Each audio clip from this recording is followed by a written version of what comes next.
말씀은 역대하 14장 1절에서 13절 있는 말씀입니다. 구약 673면이 되겠습니다. 받들어 봉독에 올리겠습니다. 아비야가 그의 조상들과 함께 누움에 다윗성에 장사되고 그의 아들 아사가 대신하여 왕이 되니 그의 시대에 그의 땅이 10년 동안 평안하니라. 아사가 그의 하나님 여호와 보시기에 선과 정의를 행하여 이방 제단과 산당을 없애고 주상을 깨뜨리며 아세라상을 찢고 유다 사람에게 명하여 그 조상들의 하나님 여호와를 찾게 하며 그의 율법과 명령을 행하게 하고 또 유다 모든 성읍에서 산당과 태양상을 없애매 나라가 그 앞에서 평안함을 누리니라. 여호와께서 아사에게 평안을 주셨으므로 그 땅이 평안하여 여러 해 싸움이 없는지라. 그가 견고한 성읍들을 유다에 건축하니라. 아사가 일찍이 유다 사람에게 이르되 우리가 우리 하나님 여호와를 찾았으므로 이 땅이 아직 우리 앞에 있나니 우리가 이 성읍들을 건축하고 그 주위에 성곽과 망대와 문과 빗장을 만들자. 우리가 주를 찾았으므로 주께서 우리 사방에 평안을 주셨느니라 하고 이에 그들이 성읍을 형통하게 건축하였더라. 아사의 군대는 유다 중에서 큰 방패와 창을 잡는 자가 30만 명이요 베냐민 중에서 작은 방패를 잡으며 활을 당기는 자가 28만 명이라. 그들은 다 큰 용사였더라. 구스 사람 세라가 그들을 치리하여 군사 100만 명과 병거 300대를 거느리고 미레사의 이름에 아사가 마주 나가서 미레사의 스바다 골짜기에 전열을 갖추고 아사가 그의 하나님 여호와께 부르짖어 이르되 여호와여 힘이 강한 자와 약한 자 사이에는 주밖에 도와줄 리가 없사오니 우리 하나님 여호와 우리를 도우소서. 우리가 주를 의지하며 주의 이름을 의탁하옵고 이 많은 무리를 치러 왔나이다. 여호와여 주는 우리 하나님이시오니 원하건대 사람이 주를 이기지 못하게 하옵소서 하였더니 여호와께서 구스 사람들을 아사와 유다 사람들 앞에서 치시니 구스 사람들이 도망하는지라. 아사와 그와 함께한 백성이 구스 사람을 추격하여 그날까지 이르매 이에 구스 사람들이 엎드러지고 살아남은 자가 없었으니 이는 여호와 앞에서와 그의 군대 앞에서 패망하였느니라. 노략과 물건이 매우 많았더라. 아멘. 사랑과 은혜가 많으신 아버지 하나님 감사합니다. 오늘도 주님의 이름으로 귀한 자리에 나와서 예배를 드리며 영광을 돌리오니 우리의 모습을 받아주시기를 원하오며 또한 오늘 할렐루야 찬양대가 아름다운 찬양으로 하나님 앞에 영광을 돌리며 우리가 그 찬양을 들으면서 은혜를 받게 해주시니 고맙습니다. 하나님, 우리의 평화가 하나님이 주시는 평화가 사랑하는 성도들의 마음에 있고 부족한 종의 마음에 있어서 가장 평화로운 가운데 하나님의 말씀이 묵상되게 하시고 성령님의 은혜 가운데 그 말씀이 받아들여지도록 도와주시기를 원합니다. 종을 붙들어 주시기를 간절히 비오며 예수님 이름으로 기도합니다. 아멘. 신앙 생활에는 두 가지의 스타일이 있습니다. 하나는 날마다 은혜를 체험하면서 은혜 속에 사는 스타일로 그 마음과 생활에 늘 은혜가 넘칩니다. 기쁨이 넘칩니다. 생동감이 넘칩니다. 그러나 또 다른 하나는 은혜 받지 못한 스타일로 메마른 삶을 살아가는 그러한 신앙 스타일이 있습니다. 이런 사람은 신앙생활에 재미도 느끼지 못하고 늘 답답하게만 살아갑니다. 그렇다면 여러분 자신은 어느 스타일에 가깝다고 생각하십니까? 날마다 은혜를 받으며 살아가십니까? 아니면 은혜를 받지 못하거나 또는 은혜를 받았지만 누리지 못하는 사람으로 살아가십니까? 여기에서 우리는 은혜를 받고 은혜를 계속 유지하고 그 은혜를 누리는 원리에 대해서 생각을 해볼 필요가 있습니다. 어떻게 해야 은혜를 받을 수가 있겠습니까?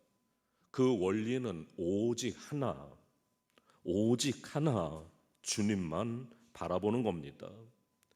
이것은 목사가 됐던 신자가 됐던 누구에게나 필연적인 사실입니다. 만일 주님을 바라보지 아니하고 사건이나 환경이나 또는 사람을 바라본다면 그 누구도 예외 없이 은혜는 사라지고 맙니다. 때문에 히브리서 기자는 히브리서 12장 1절에 이렇게 얘기합니다. 이러므로 우리에게 구름같이 둘러싼 허다한 증인들이 있으니 모든 무거운 것과 얽매이기 쉬운 죄를 벗어버리고 인내로서 우리 앞에 당한 경주를 하며 믿음의 주여 또 온전하게 하시는 이인 예수를 바라보자.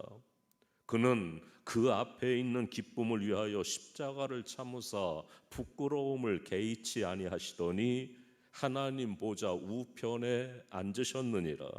너희가 피곤하여 낙심하지 않기 위하여 죄인들이 이같이 자기에게 거역한 일을 참으신 일을 생각하라.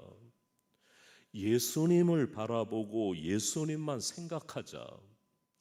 예수님을 바라보고 예수님만 생각하자. 이것이 신자의 신앙 지침 1호입니다. 여기로부터 하나님의 은혜가 오는 것입니다. 다시 말하면 사건이나 환경이나 사람을 바라보지 말고 예수님에게 우리의 눈과 마음과 영혼을 집중하고 고정시키면 은혜를 받게 되고 그 받은 은혜를 유지할 수 있다는 겁니다. 오늘 우리가 읽은 본문에도 왜 우리가 예수님만 바라봐야 되고 왜 하나님만 바라봐야 되는지에 대한 대답이 나옵니다. 11절입니다. 여호와여, 힘이 강한 자와 약한 자 사이에는 주 밖에 도와주리가 없사오니 우리 하나님 여호와여, 우리를 도우소서. 여호와여, 힘이 강한 자와 약한 자 사이에는 주밖에 도와주리가 없사오니 우리 하나님 여호와여, 우리를 도우소서. 그렇습니다. 우리에게 은혜를 주시는 분은 하나님 한 분밖에는 안 계십니다. 신자들을 도울 수 있는 분은 하나님뿐이십니다. 그렇기 때문에 시편 기자는 그의 책 42편 1절과 5절에 이렇게 고백합니다. 하나님이여, 사슴이 시냇물을 찾기에 갈급함 같이 내 영혼이 주를 찾기에 갈급하니이다. 내 영혼이 하나님 곧 살아계신 하나님을 갈망하나니 내가 어느 때 나아가서 하나님의 얼굴을 배울까? 사람들이 종일 내게 하는 말이 네 하나님이 어디 있느뇨 하오니 내 눈물이 주야로 내 음식이 되었도다. 내가 전에 성의를 지키는 무리와 동행하며 기쁨과 감사의 소리를 내며 그들을 하나님의 집으로 인도하였더니 이제 이 일을 기억하고 내 마음이 상하는도다. 내 영혼아, 네가 어찌하여 낙심하며 어찌하여 내 속에서 불안해하는가? 너는 하나님께 소망을 두라. 그가 나타나 도우심으로 말미암아 내가 여전히 찬송하리로다. 신앙이 깊으면 깊을수록 나에게 도움을 줄 수 있는 분은 하나님 한 분밖에 없음을 절실하게 느끼게 되는 겁니다. 그러므로 하나님이 누구인지를 아셔야 합니다. 힘써서 하나님이 누구인지를 아셔야 합니다. 여러분이 오늘 교회에 나오신 목적이 무엇입니까? 신자들이 교회의 예배에 참석하는 목적이 무엇입니까? 사람을 만나기 위해서 오셨습니까? 아닙니다. 마음의 안식을 얻기 위해서 오셨습니까? 그럴 수 있습니다. 그러나 여러분이 오늘 교회에 오신 목적, 그리고 예배를 드리는 목적은 하나님을 알기 위해서이어야 합니다. 하나님을 알아야 하나님의 뜻을 실천할 수 있습니다. 하나님을 바르게 알지 못하면 신앙생활을 제대로 할 수가 없습니다. 그런 이유 때문에 오늘 본문은 신자들에게 매우 중요한 내용이라고 말할 수 있을 겁니다. 역대하 14장은 아사왕 얘기입니다. 아사왕은 유대 나라의 6번째 왕입니다. 그는 하나님 보시기에 선과 정의를 행했고 이방 제단과 산당을 제거했고 우상을 부쉈고 아세라상을 찍어버렸고 태양상을 거부했고 하나님만 섬기고 하나님만 경외했고 하나님이 원하시는 길로 행했기 때문에 유대 나라는 평안했고 싸움과 전쟁이 없었습니다. 하나님이 지켜주셨고 하나님이 그런 아사왕과 함께 해주셨습니다. 그러나 아사왕의 생각이 점점 인간을 의지하는 쪽으로 흘러가고 있다고 하는 것을 그 다음의 사건을 통해 발견하게 됩니다. 아사왕은 성읍을 건축하고 성곽과 망대와 문과 빗장을 만들고 아주 견고하고 튼튼한 성읍을 건축합니다. 또한 유다 나라를 지키기 위해서 8절에 보면 방패와 창을 잡은 자가 30만이고 작은 방패와 활을 당기는 자가 28만, 합해서 58만의 군대를 만들고 용사를 양병합니다. 이렇게 아사왕은 자기 나름대로 평안한 인생을 누리기 위해서 견고한 성읍과 군대를 갖게 됐습니다. 그런데 여러분, 우리가 여기에서 놓치지 말아야 할 중요한 포인트가 있습니다. 지금까지 유대 나라를 누가 지켜줬으며 오늘이 오기까지 누가 유대 나라를 안정되게 하셨고 강하게 해주셨느냐는 겁니다. 지금 아사왕은 흔들리고 있는 겁니다. 그는 하나님을 의뢰하기보다는 자기가 만들어 놓은 견고한 성읍과 군대를 의뢰하기에 이르렀고 인간의 보편적인 본성으로 되돌아갔습니다. 문제는 오늘 우리들입니다. 현대 신자들이 아사왕의 스타일과 비슷하다고 말할 수 있을 겁니다. 사람의 욕심이 얼마나 무서운지 알 수 있습니다. 가진 사람은 더욱 많이 갖고 싶어하는 욕망, 편안하면 더 편안해지고 싶은 욕심, 성공하면 더 성공하고 싶은 열망의 유혹을 뿌리치지 못해서 멸망하는 것을 우리는 봅니다. 사람의 힘으로 성을 지키지 못한다는 것을 스스로 느끼며 살아가는 사람들이 많지를 않습니다. 대부분의 사람들은 안타깝게도 모든 것을 잃든지 막막한 상태가 되어서야 사람의 힘으로 할 수 없는 것이 있다고 하는 것을 알게 됩니다. 그러므로 여러분, 일이 잘 되어질 때, 내 생각이나 내 능력보다 더 복이 되어질 때 자기를 살피는 지혜가 있어야 후회하지 않습니다. 다시 아사왕의 상태를 보십시오. 하나님께서는 이러한 아사왕을 감찰하고 계셨고 하나님으로부터 점점 멀어져가며 자기 생각과 계획, 인간의 방법과 지식으로 자기 성을 지키기 위해서 하나님을 떠나가고 있는 아사왕을 보고 계셨습니다. 하나님은 아사왕이 돌아오기를 기다려도 그는 10년이라고 하는 세월 동안 계속해서 자신의 힘으로 유다를 지킬 수 있을 것이라고 착각을 하고 있습니다. 하나님을 모르는 아사왕, 하나님으로부터 멀어져가는 아사왕에게 하나님은 스스로 당신을 알리십니다. 아사왕이 하나님을 모르니 하나님은 손을 쓰실 수밖에 없으신 겁니다. 오늘 본문 9절에 보면 구스 사람 세라가 군사 100만 명, 병거 300대를 거느리고 마레사와 스바다 골짜기에 진을 쳤습니다. 전쟁을 하기 위해서 몰려온 겁니다. 100만 명을 데리고요. 앞에서 말씀드린 대로 아사 왕의 군대가 지금 몇 명입니까? 58만 명입니다. 그런데 구스 왕 세라의 군대는 100만 명이 넘습니다. 거의 2배의 병력을 가지고 쳐들어오고 있는 겁니다.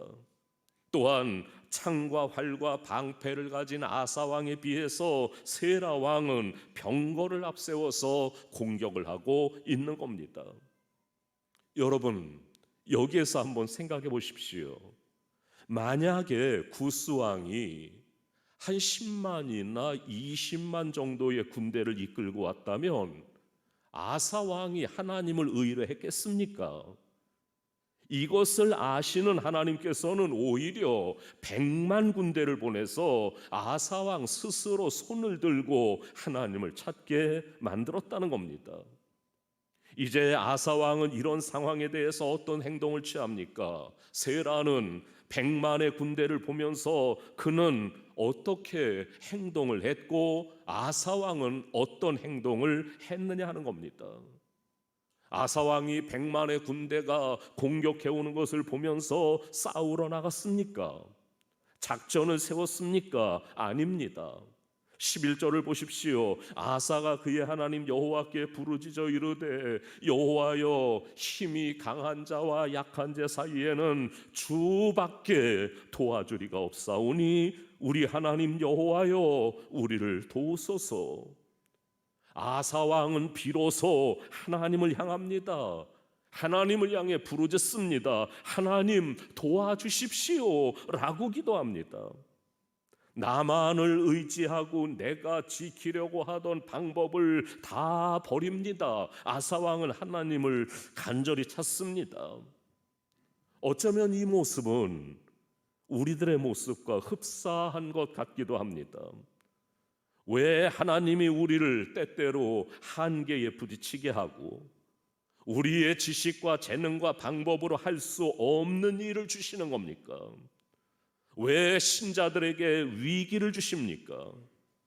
왜 우리에게 넘을 수 없는 언덕을 보여주시고 내 힘으로 불가능해 보이고 앞뒤로 움직이지 못하게 하시고 꼼짝하지 못하도록 숨이 막힐 것 같은 일들이 왜 일어나는 겁니까? 하나님을 의뢰하지 않고 자기 생각대로 무엇인가를 해결해 보려고 노력하며 하나님 없이 싸우려고 하는 분들이 계십니까? 빨리 포기하십시오. 여러분과 저를 도울 수 있는 분은 하나님 한 분밖에는 계시지 않습니다. 이러므로 인간적인 생각이 끝나는 곳이 하나님의 은혜가 시작되는 곳입니다. 인간적인 노력이 한계에 부딪혔을 때 하나님이 나를 찾아 계시고 또 하나님을 의뢰하게 하시는 기회임을 아사 왕처럼 그렇게 알고 하나님을 찾으십시오. 그리고 오 하나님 도와주십시오 라고 기도하십시오. 다시 성경을 보십니다. 아사 왕이 하나님의 도움을 요청하고 하나님께 돌아왔을 때 어떤 결과가 일어났습니까? 본문 12절 13절에 여호와께서 구스 사람들을 아사와 유다 사람들 앞에서 치시니 구스 사람들이 도망하는지라 아사와 그와 함께한 백성이 구스 사람들을 추격하여 그랄까지 이르매 이에 구스 사람들이 엎드러지고 살아남은 자가 없었으니 이는 여호와 앞에서와 그의 군대 앞에서 패망하였음이라. 노략한 물건이 매우 많았더라. 싸우지 아니하고 이기는 전략이 이것입니다. 시간과 희생을 치르지 않고 이기는 비결이 여기에 있습니다. 진정한 승리는 희생하지 않고 얻는 승리입니다. 상대방에게 상처를 주고받으면서 싸워 이긴 것은 진정한 승리가 아닙니다.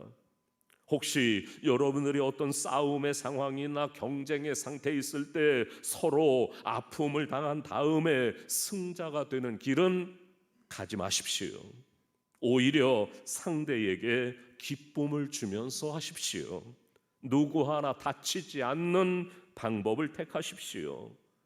누군가가 나로 인해서 아픔을 당하면 언젠가 나도 그런 아픔을 당할 수 있다는 것을 생각해야 됩니다. 사람을 아프지 않게 해야 합니다. 혹 그 일이 내가 원하는 대로 결말이 나지 않아도 상대방에게 시련을 주고 상처를 입혀서는 안 됩니다. 어떤 사람으로 인해서 벌어지는 일이나 관계에서 그것을 풀어보려고 접근하기 전에 신자들은 적극적으로 하나님의 방법을 찾아야 합니다. 하나님께 도움을 요청하고 서로 아픔이나 상처를 주지 않고 해결할 수 있도록 기도해야 합니다. 여러분, 하나님을 의뢰하십시오. 하나님을 찾으십시오. 그리하면 하나님은 우리의 군대가 되어주십니다. 승리의 기쁨을 체험하게 될 것입니다. 우리가 어찌할 수 없는 한계에 부딪힐 때 그때가 하나님을 의뢰하는 시간임을 잊지 마십시오. 어찌할 수 없는 막다른 길에 서게 될 때가 하나님을 바라보아야 할 때입니다. 이제는 우리의 머리로, 우리의 지식으로, 우리의 경험으로 살지 맙시다. 하나님은 힘써 아시기를 바랍니다. 하나님 앞으로 나오십시오. 그분은 우리의 도움이십니다. 그분은 우리의 기도를 들으시는 분입니다. 그분은 끝까지 우리를 사랑하셔서 문제를 주셔서라도 나를 찾게 하시는 하나님이심을 잊지 마셔야 합니다. 이러므로 신자에게 찾아오는 문제는 오히려 하나님을 붙잡게 하는 축복이고 하나님을 더 깊이 알게 하는 은혜입니다. 사랑하는 성도 여러분, 하나님을 더 깊이 알고 하나님의 뜻을 더 밝히 알기 위해서 하나님을 가까이 하시고 하나님을 의뢰하며 살아가시기를 바랍니다. 하나님은 여러분을 사랑하십니다. 하나님을 바라보십시오. 하나님을 의지하십시오. 그래서 승리하는 여러분이 다 되시기를 주님의 이름으로 축원합니다. 기도합니다. 하나님, 오늘 아사왕의 이야기를 통해서 우리가 잘못된 길을 갈 때 하나님께서 우리를 지켜주시고 하나님이 그 길을 막으신다고 하는 것도 깨닫습니다.